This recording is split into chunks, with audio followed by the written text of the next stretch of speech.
looks like 32, doesn't it? But from the other side it's 23. Right? Okay. So the guy that's winding these scores through has got to be on the ball and get it right. And if this is the total score, what happens when it gets to 100? Well, if I can just excuse for a sec, we do have a 1 here, and all we do is we open that up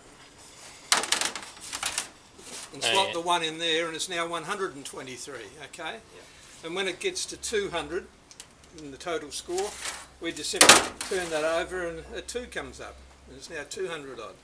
And so you've got 300 and 400 and so on down the bottom there. So nothing too highly technical, is it? Pretty simple.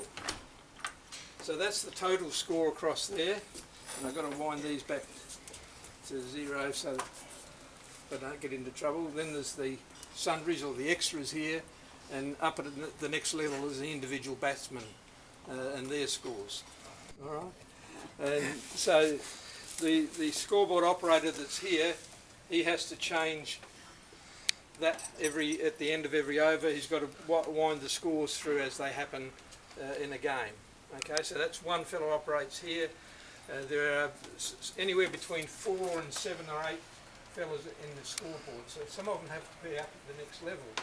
The reason for the gap at the front there is, I'll explain to you. I'll just put this back down again.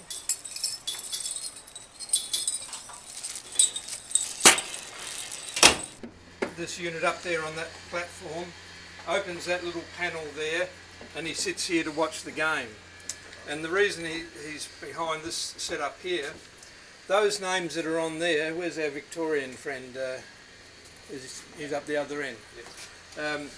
He'll recognise these names. Victoria played South Australia here the other day, and that's Siddle, Sutherland and so on. The Victorian names were fielding.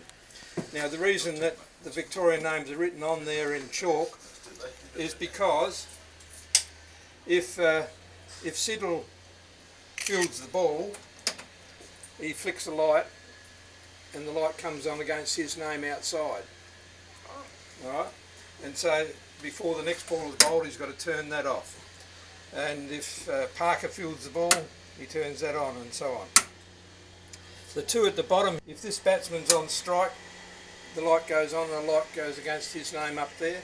If he makes a run, it's got to be changed to this fella, and so on. And this setup here is all governed by this unit underneath here, and nobody can tell me how old this is, but it dates back to the 1950s at least. And they've been using this system ever since, and if it works, why change it? Right? That's right. But it's a pretty flash unit, isn't it? Yeah. And in between the innings, they've got to rub those names out and do the fielding side for the other side, of course. Yeah. All right. So it's now we walk right around the ground. We were down in front of that interchange area a few minutes ago. Right across the Taurus River, Taurus Bridge.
And that's the whole walk of going towards the river and the way to Adelaide Oval, which is back the other way.